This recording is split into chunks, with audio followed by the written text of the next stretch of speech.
pada kesempatan kali ini saya akan menyebutkan beberapa perkara yang kita semoga bisa bersabar tatkala diberi ujian oleh Allah Subhanahu wa taala.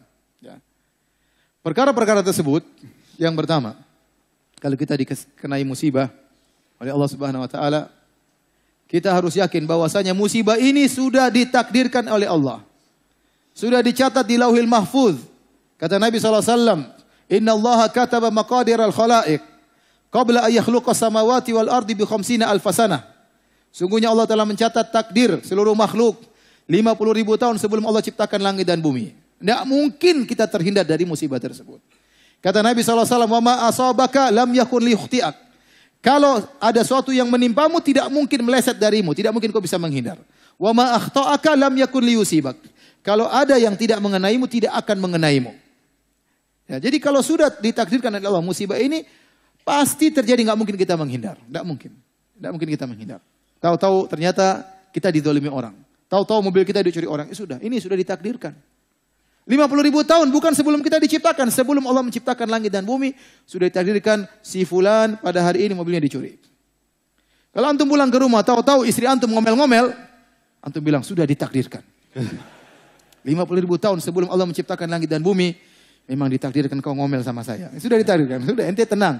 Enggak terlalu marah-marah, udah ditakdirkan, sabar. Enggak mungkin kita menghindar dari takdir tersebut. Namun jangan disalahpahami. Bukan berarti kalau kita bersabar kita pasrah. Ini salah paham. Kita terkena musibah, kita berusaha menghadapi musibah tersebut. Contoh, kalau kita sakit bukan berarti pasrah, berobat. Tadawu ibadallah, berobatlah kalian. Makanya sabar itu bukan sama dengan pasrah, bukan. Sabar itu nerima takdir Allah, tidak protes, namun berusaha cari solusi. Itu sabar. Makanya Allah mengatakan kepada Nabi Muhammad SAW, wasbir kama sabara ulul azmi minar rusul. Bersabarlah engkau wahai Muhammad, sebagaimana para rasul ulul azmi. Nah, azm dalam bahasa Arab itu tekad. Nah, para rasul disifati oleh Allah dengan dua, sabar dan ulul azm. Sabar dan pemilik tekad yang kuat. Kata para ulama itu dalil bahwasanya sabar itu bukan menghilangkan tekad. Orang bersabar terkena musibah, dia berusaha cari solusi. Kalau dia dapati istrinya akhlaknya buruk, bukan kemudian dia pasrah. Dia berusaha dakwah istrinya, dia ajak ke pengajian, dia nasihati. Tapi kalau istrinya ngomel, dia sabar. Sabar. Sudah tercatat 50.000 tahun sebelum Allah ciptakan langit dan apa? Bumi. Sama kalau suaminya jahat atau sering menyakiti, sudah ditakdirkan, mau diapain. Tapi bukan berarti kita pasrah. Kita pasrah terhadap takdir Allah, tapi kita berusaha mencari solusi. Ini yang pertama. Kalau kita beriman dengan takdir, perkara lebih ringan. Orang mencaci maki kita, orang menghina kita, orang tuduh kita dengan tuduhan yang tidak-tidak, mau diapain? Sudah ditakdirkan. Tidak bisa kita menghindar. Ma asabaka lam yakun liyukhti'ak. Apa yang menimpamu tidak bisa kau hindari, kata Nabi sallallahu alaihi wasallam. Baik, ini yang pertama. Mudahkan kita untuk bersabar. Yang kedua para hadirin, agar kita mudah bersabar. Yakinlah bahwasanya segala musibah yang menimpa kita, kalau kita bersabar menghadapinya, kita akan mendapatkan dua kemuliaan. Pertama, dosa-dosa kita dikurangi. Yang kedua, derajat kita ditinggikan. Tidaklah musibah menimpa kita ini kecuali akibat ulah perbuatan kita. Kata Allah Subhanahu wa taala, "Wa ma asabakum min musibatin fabima kasabat aydikum." Tidak ada musibah yang menimpa kalian, musibah apapun kecuali akibat ulah perbuatan kalian. Sampai ulama mengatakan semuanya. Ente gelisah, ente sedih, Anda ketakutan. Apa saja musibah, sampai musibah kecil. Yang menurut kita ringan, itu musibah. Itu semua karena dosa-dosa. Makanya Nabi SAW bersabda, Ma yusibul mu'min min wasabin, wala nasabin, wala hammin, wala hazanin, wala ghammin, wala adhan, wala syauka yushakuha, illa kafarallahu bihi khotayahu. Kata Nabi SAW, tidaklah sesuatu pun menimpa seorang mukmin. Apakah dia sakit? Sakit ini akibat dosa-dosa kita. Makanya Nabi SAW pernah bersabda, La tasubul humma, jangan kalian mencaci maki demam. Fa innaha tudhibul khotaya kama yudhibu al-kir khobathal hadid.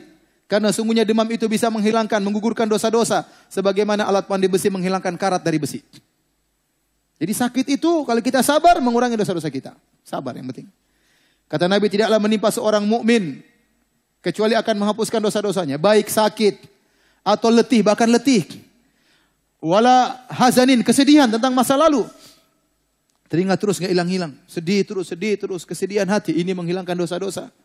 Wala hammin, kekhawatiran tentang masa depan. Nanti bagaimana. Kekhawatiran tentang ekonomi, tentang kesehatan, tentang rumah tangga. Kekhawatiran. Ini juga kalau kita menghadapi dengan sabar, menghilangkan dosa-dosa.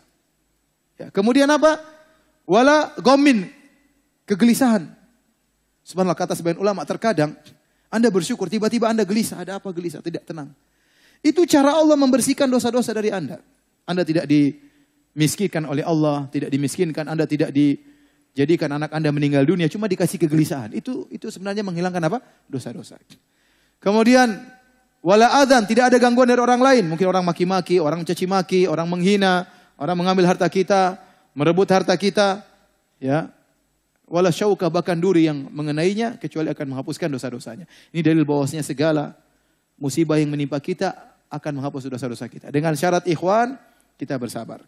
Karena kata para ulama, musibah yang menimpa kita ini tidak serta-merta akan mengangkat derajat kita, menghapuskan dosa-dosa kita. Tidak serta-merta.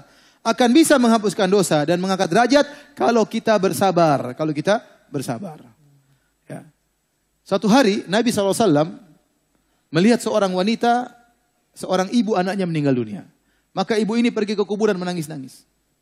Maka Nabi datangi ibu tersebut. Nabi bernahi mungkar. Tidak boleh meratapi seperti itu di kuburan. Maka Nabi mengatakan, ya hadza isbiri wahtasibi.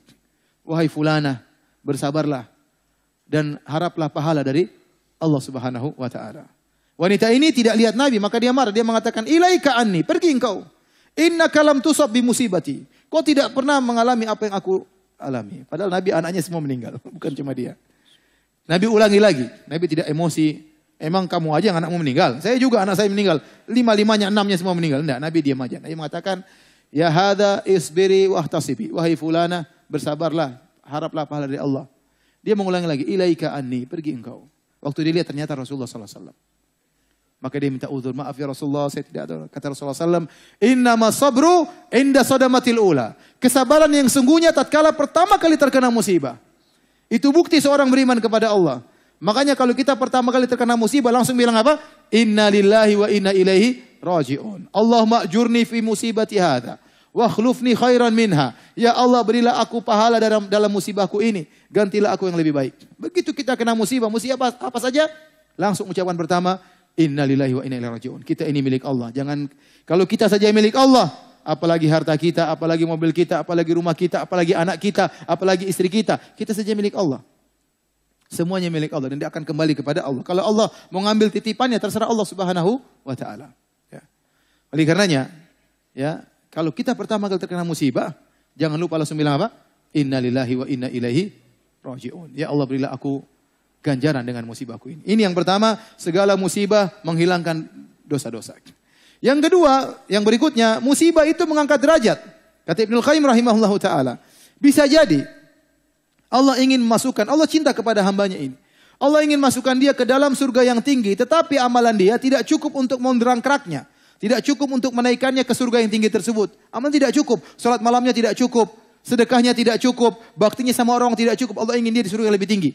Bagaimana cara Allah agar dia bisa masuk surga yang lebih tinggi? Allah kasih musibah.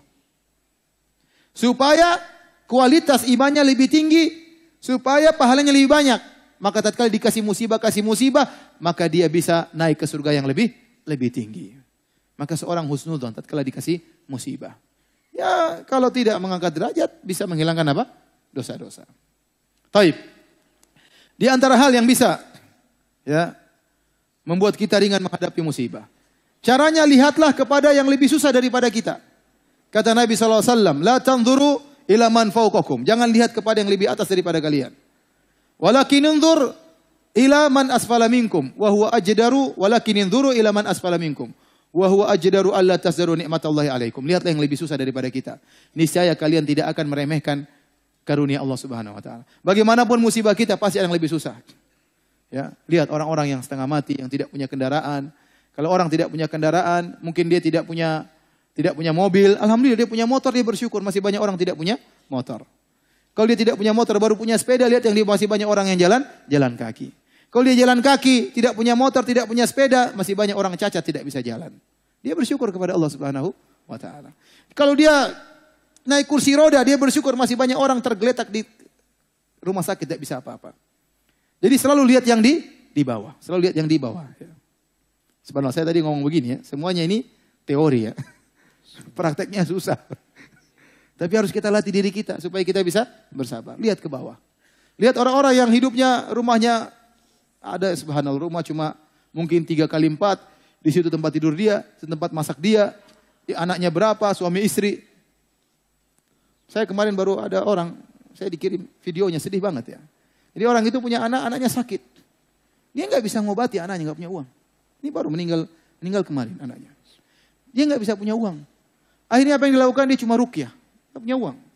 Akhirnya meninggal anaknya, subhanallah. Kita alhamdulillah masih bisa berobat masih. Ada orang anaknya sakit yang nggak bisa mengobati. Anaknya satunya sakit juga di rumah sakit, nggak bisa dia bawa pulang. Kenapa? Belum bisa menembus apa? Obat. Coba, orang masih banyak ya. Yang susah, lebih susah daripada kita. Makanya sekali-sekali kita bawa anak-anak kita. Ya suruh lihat tuh orang susah-susah. Lihat yang anak. Ada yang susah, suruh kerja masih kecil. Agar anak-anak kita itu pandai bersyukur. Bersabar dengan apa yang menimbanya. Istri kita juga kita bawa, jangan ke mall terus. Kita bawa sana ke orang susah. Nih, istriku nih orang susah. Suruh dia lihat bagaimana orang susah. Mau beli lift aja nggak punya duit. Ya. Mau beli sendalnya cuma satu rusak-rusak. Biar nggak browsing sendal terus. Nggak browsing tas terus. Bawa ke orang susah-susah. Kalau perlu bawa ke kuburan biar segera segera beriman. Ya, jadi ini cara kita untuk apa? Untuk bersabar. Lihat masih banyak orang lebih susah daripada kita. Alhamdulillah kita kena musibah. Bukan musibah dalam agama. Ada orang terkena musibah. Dunia tidak kena musibah. Tapi musibahnya kena agamanya. Tadinya rajin sholat 5 waktu, enggak lagi sholat 5 waktu. Tadinya sudah bertobat, meninggalkan musik-musik, kembali lagi dengar musik-musik, joget-joget lagi, kasihan.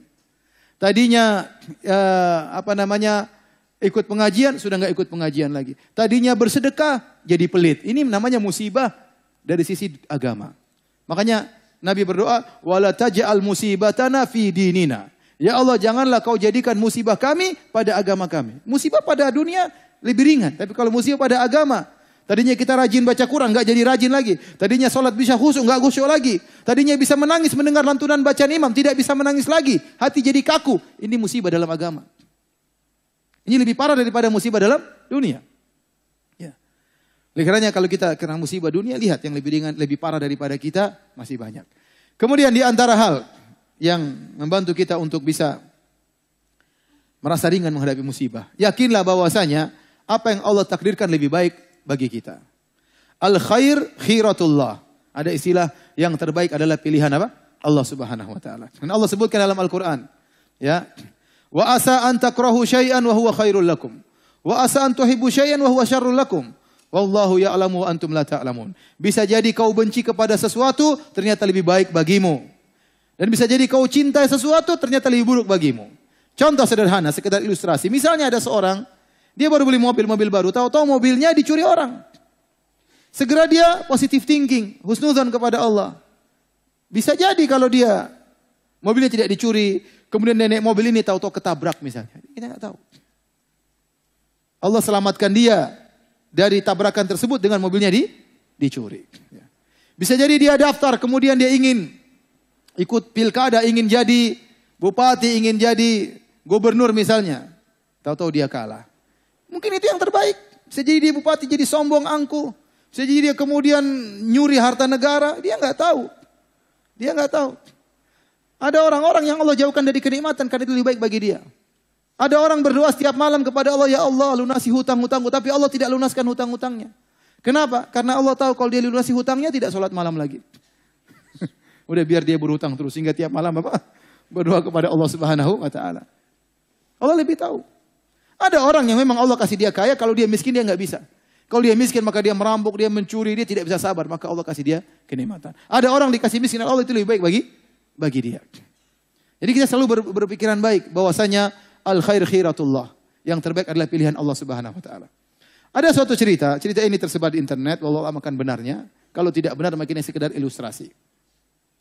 Tentang seorang menteri yang dia selalu jika melihat orang terkena musibah dia selalu berkata al khairu khiratullah. Yang terbaik adalah pilihan Allah. Dia selalu mengatakan demikian. Setiap orang terkena musibah dia datang, dia nasihati. Ya akhi, yang terbaik pilihan Allah Subhanahu wa taala. Ada orang terkena musibah, dia datang lagi. Ya akhi, yang terbaik adalah pilihan Allah Subhanahu wa taala. Sampai suatu hari sang raja tidak sengaja jarinya putus. Maka menteri itu pun datang. Menteri bilang, wahai raja, yang terbaik pilihan Allah. Rajanya marah. Kurang ajar, ini terbaik pilihan Allah, jadi saya putus. Penjarakan menteri ini. Akhirnya menteri tersebut dipenjara. Waktu dia dipenjara dia mengatakan, al khair khiratullah. Yang terbaik pilihan Allah. Saya dipenjara lebih baik. Akhirnya satu hari sang raja keluar bersama sebagian pengawalnya berburu.